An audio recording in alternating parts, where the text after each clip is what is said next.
بسم اللہ الرحمن الرحیم۔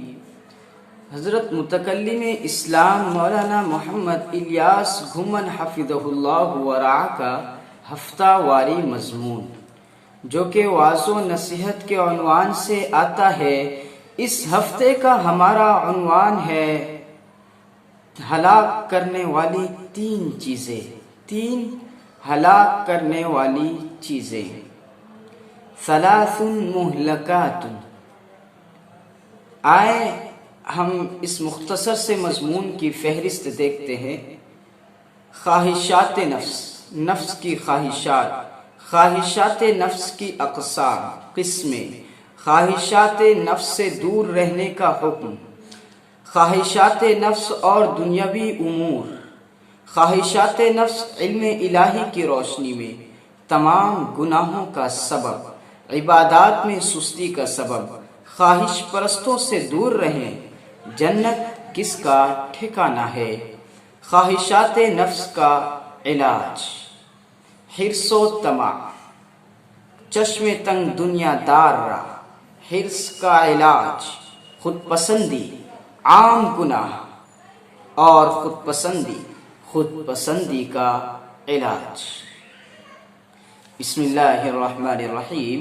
اللہ تعالیٰ کے حبیب صلی اللہ علیہ وسلم نے جیسے نجات دینے والی چیزیں سمجھائیں، اسی طرح ہلاک کرنے والی چیزیں بھی واضح فرما دی کہ اگر کسی مسلمان میں یہ سب بری عادتیں ہوں یا ان میں سے کوئی ایک ہو تو وہ انسان کو ہلاک کر دیتی ہے۔ جن برے اور قبیح اعمال کی ہلاکت خیزیاں دنیا میں بھی ظاہر ہوتی ہیں اور آخرت میں تو ہلاکت ہے ہی۔ ان کا تذکرہ کرتے ہوئے آپ صلی اللہ علیہ وسلم نے فرمایا، وَأَمَّا الْمُهْلِكَاتُ فَهَوًى مُتَّبِعٌ وَشُحٌّ مُطَاعٌ وَإِعْجَابُ الْمَرْءِ بِنَفْسِهِ وَهِيَ أَشَدُّهُنَّ۔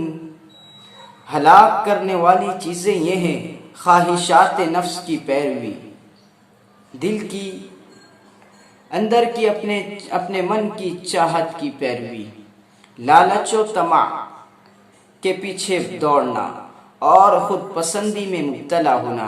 یہ آخری چیز یعنی خود پسندی میں مبتلا ہونا، اپنے آپ کو سب کچھ سمجھ لینا، اپنے آپ پر ہی سارا اعتبار کر لینا، کہتے ہیں نا ایڈوانس، کچھ زیادہ ایڈوانس ہو جاوے۔ یہ آخری چیز پہلی دو کے مقابلے میں زیادہ ہلاک کرنے والی ہے۔ خواہشات نفس، جو کام خلاف شریعت ہیں، شریعت کے خلاف ہیں، ان کو پسند کرنا شہوت یا خواہشات نفس کہلاتا ہے۔ ان میں سب سے بڑا درجہ کفر و شرک کا ہے، کیونکہ کفر و شرک خلاف شریعت ہے، اور جو بندہ اپنے لیے کفر و شرک کو پسند کرتا ہے وہ اپنی خواہشات نفس کی پیروی میں لگا ہوا ہے۔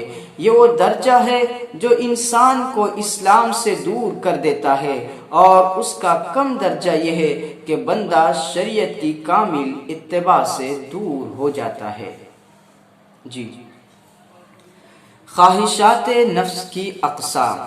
خواہشات نفس میں سے ایک کو بدعت کہتے ہیں، جس کا تعلق عقائد اور علم سے ہے، جبکہ دوسری کو معصیت کہتے ہیں، جس کا تعلق اعمال سے ہے۔ ان میں سے ہر ایک انسان کو صراط مستقیم سے دور کر دیتی ہے۔ خواہشات نفس سے دور رہنے کا حکم۔ یہی وجہ ہے کہ اللہ تعالیٰ نے قرآن کریم میں خواہشات نفس کی خاصیت بتلاتے ہوئے اس سے دور رہنے کا حکم دیا ہے۔ وَلَا تَتَّبِعِ الْهَوَىٰ فَيُضِلَّكَ عَنْ سَبِيلِ اللَّهِ۔ اور خواہشات نفس کی پیروی نہ کریں، کیونکہ یہ آپ کو اللہ تعالیٰ کے راستے سے بے راہ کر دے گی۔ خواہشات نفس اور دنیاوی امور، دنیا کے کام کاج۔ خواہشات نفس کا نقصان دہ اور مہلک ہونا ساری دنیا کو تسلیم ہے۔ ساری دنیا جانتی ہے خواہشات نفس، اپنے من کی چلاتے رہنا ہمیشہ، ساری دنیا جانتی ہے بہت بری چیز ہے۔ یہاں تک کہ وہ لوگ جن کا اسلام سے دور دور تک کوئی واسطہ نہیں، وہ بھی بعض لوگوں کو بعض کاموں سے روکتے ہیں۔ مثلا کسی ملک کا حاکم ہے، بھلے وہ کافر بھی کیوں نہ ہو، وہ بھی اپنے ملک میں لوگوں کو من مانیاں کرنے کی اجازت نہیں دیتا، بلکہ اپنے ملک کی قوانین کا پابند بناتا ہے، بعض کاموں سے روکتا ہے۔ ظاہر ہے کہ وہ جن کاموں سے لوگوں کو قانوناً روکتا ہے وہ وہی کام ہے جنہیں لوگ کرنا چاہتے ہیں، لیکن وہ حاکم، وہ ملک کا گورنر اسے ملک کے لیے نقصان دہ سمجھتا ہے اور اسی لیے روکتا ہے۔ اور معلوم ہوا کہ دنیاوی معاملات میں بھی خواہشات نفس ایسی چیز ہے جس سے رکنا بہت ضروری ہے، ورنہ تو چور، ڈاکو، ظالم سب اپنی من مانیاں کرتے پھرے، حالانکہ اس کی کوئی بھی عقل مند انسان کھلی اجازت نہیں دیتا۔ خواہشات نفس علم الہی کی روشنی میں ہمارا عقیدہ ہے کہ اللہ تعالیٰ کی ذات احکم الحاکمین ہے۔ اس نے سب کو پیدا کیا ہے تو وہ جانتا ہے کہ کس چیز میں بھلائی ہے، کس چیز میں انسان کا فائدہ ہے، انسان کی فطرت کے مطابق کون سی چیز ہے۔ زمین و آسمان سب اس کے مملوک ہیں اور اس کی ملکیت میں شامل ہے۔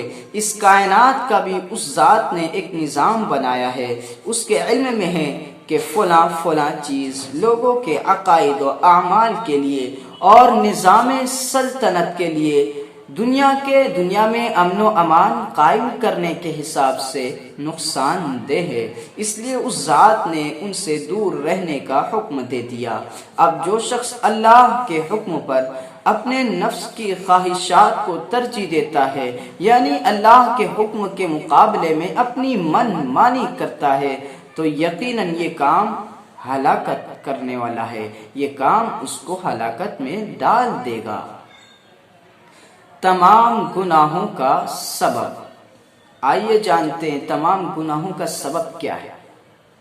بلکہ اگر مزید غور کیا جائے تو معلوم ہوگا کہ نافرمانی، معصیت، گناہ، برے اعمال کا سبب ہی خواہشات نفس ہے۔ اپنے نفس کی چلانا، خدا کے مقابلے میں، خدائی قانون و شریعت کے مقابلے میں اپنے دل کی، اپنے من کی چلاتے رہنا، یہی سارے گناہوں کا سبب ہے۔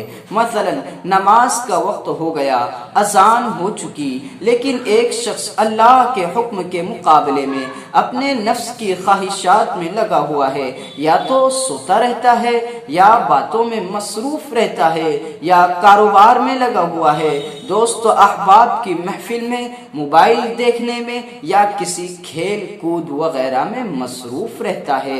اب دو چیزیں تھی، ایک اللہ کا حکم کہ نماز کے لیے جائے، اور ایک اپنے نفس کی خواہش کہ جس چیز میں پڑا ہے اسی میں پڑا رہے۔ ان دو میں سے جو شخص اللہ کے حکم کو ترجیح دیتا ہے اس کے لیے نجات ہے، اور جو شخص خواہشات نفس کو ترجیح دیتا ہے، اپنے من کی چلاتا ہے، تو اس کے لیے ہلاکت ہی ہلاکت ہے۔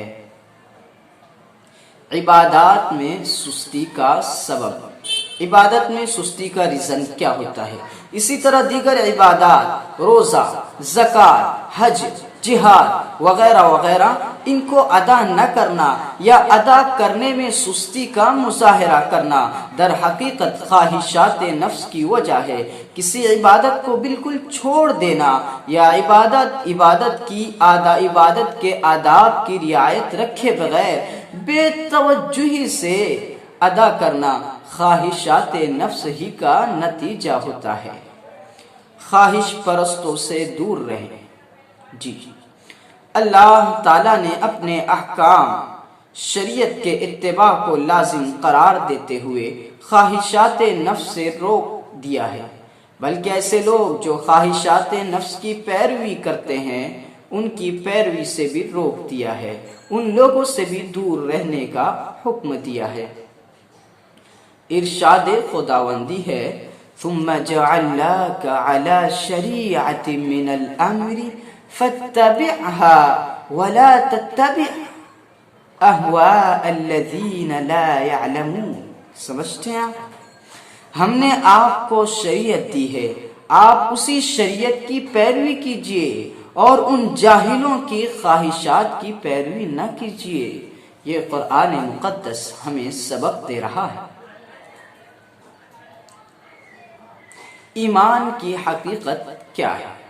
اتنی سی ہے، ایمان کی حقیقت اتنی سی ہے کہ خواہشات نفس کو شریعت کا تابع بنا دیا جائے، یعنی اپنے نفس کو شریعت کے مطابق چلایا جائے، شریعت کے مطابق زندگی گزاری جائے۔ عن عبد الله بن عمرو رضي الله تعالى عنه قال قال رسول الله تعالى صلى الله عليه وسلم لا يؤمن أحدكم حتى يكون هواء تبعا لما جئت به۔ ترجمہ، حضرت عبداللہ بن عمرو رضی اللہ تعالی عنہ سے مروی ہے کہ رسول اللہ صلی اللہ علیہ وسلم نے فرمایا، کوئی بھی شخص اس وقت تک مومن نہیں ہو سکتا جب تک اپنی خواہشات نفس کو میری لائی ہوئی شریعت کے تابع نہ کر دے۔ کوئی بھی شخص مومن نہیں ہوگا، اس وقت تک مومن نہیں ہوگا جب تک کہ اپنے من کو، اپنے دل کو، اپنی خواہشات کو شریعت کے مطابق نہ کر دے۔ سمجھ رہے ہیں؟ اس میں بڑی وعید ہے۔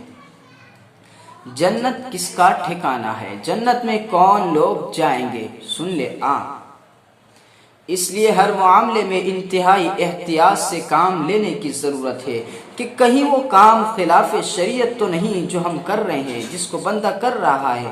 اگر ایسا ہے تو نبی کریم صلی اللہ علیہ وسلم نے اس چیز کو باعث ہلاکت قرار دیا ہے۔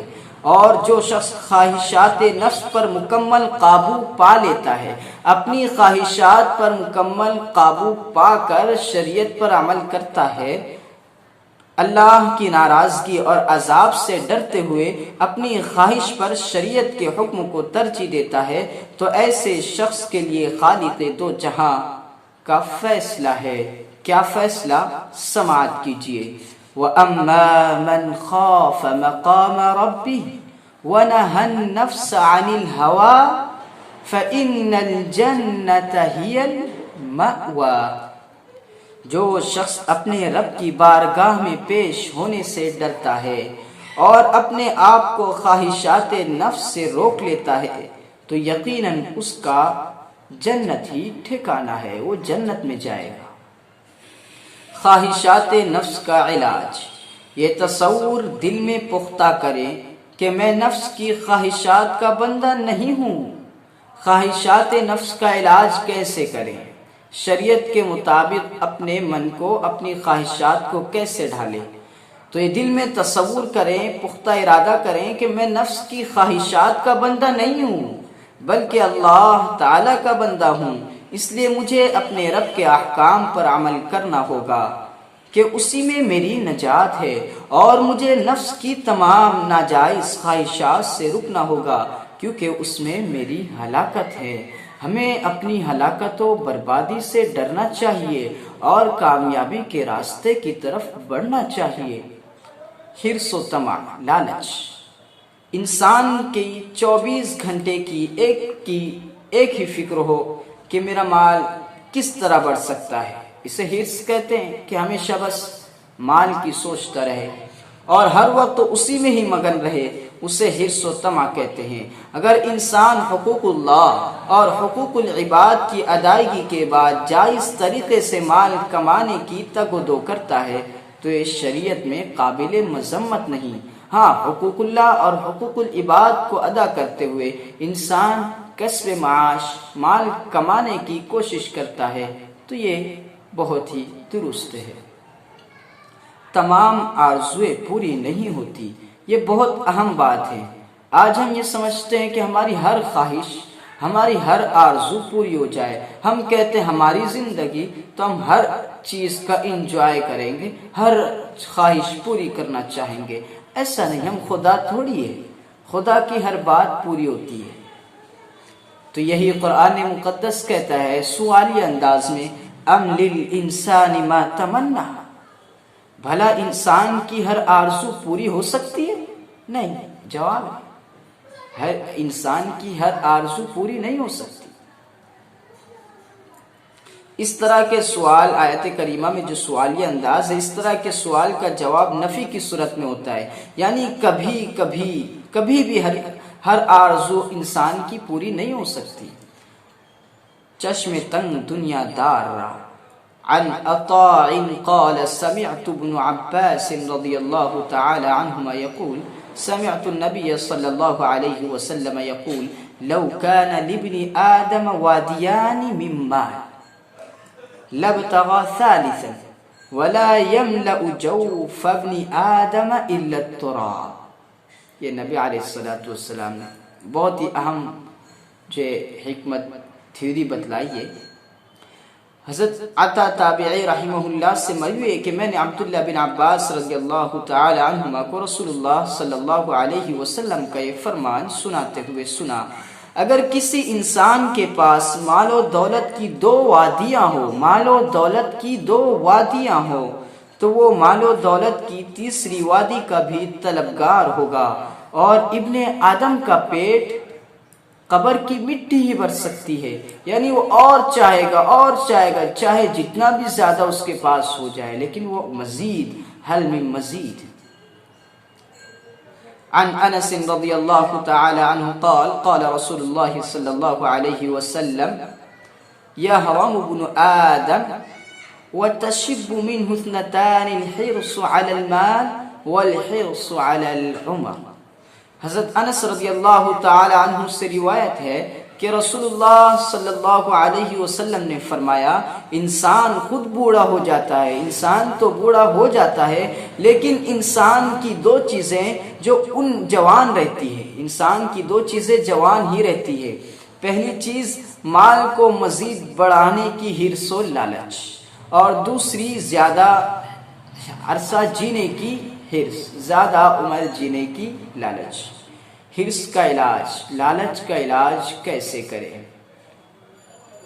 قرآن کریم میں مذکور اللہ رب العزت کا اٹل فیصلہ ذہن میں رکھے کہ ہر آرزو کسی انسان کی بھی پوری نہیں ہو سکتی، اس لیے زیادہ آرزویں نہ کریں، اور بالخصوص ایسی آرزویں جو مقصد حیات اللہ کی طاعت و عبادت کے راستے میں رکاوٹ بن رہی ہو، ان کا بالکلیہ چھوڑ دے، ان کو بالکلیہ جو چیزیں اللہ کی طاعت میں رکاوٹ بن رہی ہے انہیں بالکلیہ چھوڑ دے، اور آخرت کا استحضار رکھے کہ اصل تو آخرت ہے، دنیا فانی ہے اور اس کی چیزیں بھی فانی ہے۔ نمبر 3، خود پسندی، خود اعجابی۔ انسان اپنے کسی کمال کے کم یا ختم ہونے کے خوف سے بے خوف ہو کر اس پر اترائے، یہ اس لیے ناپسندیدہ ہے، یعنی اپنے اوپر حد سے زیادہ اترائے کہ میں تو یوں، میں تو ام کا، میں تو ڈھم کا۔ اس میں انسان کی توجہ ذات باری تعالی سے ہٹ کر اپنے اوپر جم جاتی ہے، اپنے اوپر کو ساری چیزوں کا کریڈٹ اپنے اوپر ڈالنے لگتا ہے، اور علم، عمل، حسن و جمال، دولت، شہرت وغیرہ کو اللہ کی عطا کے بجائے اپنا ذاتی کمال سمجھتا ہے، اسی سے تکبر جنم لیتا ہے۔ عام گناہ اور خود پسندی۔ عام گنہگار اپنے گناہ گار ہونے کو جانتا ہے، اس لیے وہ اللہ سے معافی کی امید رکھتا ہے۔ اس کے برخلاف خود پسندی میں مبتلا آدمی اپنے علم و عمل پر غرور کرتا ہے، اس لیے اس سے توبہ کی امید بعید ہے۔ عجب والا گناہ بندے کی توجہ اللہ سے ہٹا دیتا ہے، جبکہ عام گناہ بندے کو اللہ کی طرف متوجہ کر دیتا ہے۔ خود پسندی کا نتیجہ تکبر ہے، اور عام گناہ نتیجتاً اللہ کے حضور بے بس اور اس کی بارگاہ میں محتاج بنا دیتا ہے۔ بندے کے اچھے عادات یہ ہیں کہ وہ اپنے رب کے سامنے بے بس اور محتاج بن کر رہے۔ بعض اسلاف سے جو یہ منقول ہے کہ بندہ جب عام گناہ کرتا ہے تو اس کے عذاب کے خوف کی وجہ سے توبہ کر کے جنت کا وہ مستحق بن جاتا ہے، توبہ کر کے جنت کا مستحق بن جاتا ہے، کیونکہ وہ نیکیوں پر اور کبھی ایسا ہوتا ہے کہ وہ نیکی کرتا ہے لیکن یہ نیکی اسے جہنم میں لے جاتی ہے. نیکی کرتا تو ہے لیکن نیکی جہنم میں لے جاتی ہے. کیوں کہ وہ نیکیوں پر تکبر کرتا ہے اور اس کی وجہ سے خود پسندی اور ریا کا شکار ہوتا جاتا ہے. خود پسندی کا علاج: انسان اپنے مادہ تخلیق پر غور کرے. ایک ناپاک قطرے سے اس کی تخلیق ہوئی ہے. انسان کو ایک ناپاک قطرے سے پیدا کیا گیا ہے. پھر کس بات پر یہ اکڑتا ہے، سینہ پھلا کر پھرتا ہے؟ کس بات پر یہ غرور ہے؟ اولم یر الانسان انا خلقناہ من نطفہ فاذا هو خصیم مبین. کیا انسان اس بات پر غور نہیں کرتا کہ ہم نے اس کی تخلیق نطفہ یعنی مٹی کے ناپاک قطرے سے کی ہے، پھر وہ کھلم کھلا جھگڑالو بن گیا؟ فَلْيَنْظُرِ الْإِنسَانُ مِمَّا خُلِقَ مِن مَّاءٍ دَافِقٍ يَخْرُجُ مِن بَيْنِ الصُّلْبِ وَالتَّرَائِبِ. انسان کو غور کرنا چاہیے کہ اسے کس چیز سے پیدا کیا گیا ہے. اسے ایک اچھلتے ہوئے پانی سے پیدا کیا گیا، اچھلتے ہوئے پانی سے پیدا کیا گیا ہے جو کمر اور سینے کی ہڈیوں کے درمیان سے نکلتا ہے. پاک بازی کے دعوے نہ کریں. لا تزکوا انفسکم هو اعلم بمن اتقى. اپنی پاک بازی کے دعوے نہ کرتے پھرے. اللہ کو اچھی طرح معلوم ہے کہ در حقیقت متقی و پرہیزگار کون ہے. پاک باز ضرور بنے لیکن اس کے باوجود اپنے نفس کی نگرانی سے غافل مت ہو. پاک بازی کے دھوکے سے بعض مرتبہ خود پسندی کا مرض لاحق ہو جاتا ہے جو مرتے دم تک جان نہیں چھوڑتا. آپ صلی اللہ علیہ وسلم نے اس خود پسندی کو باقی دو ہلاک کرنے والی روحانی بیماریوں کی بنسبت زیادہ سخت قرار دیا ہے. اللہ تعالی ہمیں ہلاکت سے محفوظ فرما کر نجات نصیب فرمائے. آمین بجاہ النبی الکریم صلی اللہ تعالی علیہ وسلم. فقط والسلام. محمد الیاس گھمن، جامعہ دارالعلوم رحیمیہ ملتان. جمعرات 21 نومبر 2019.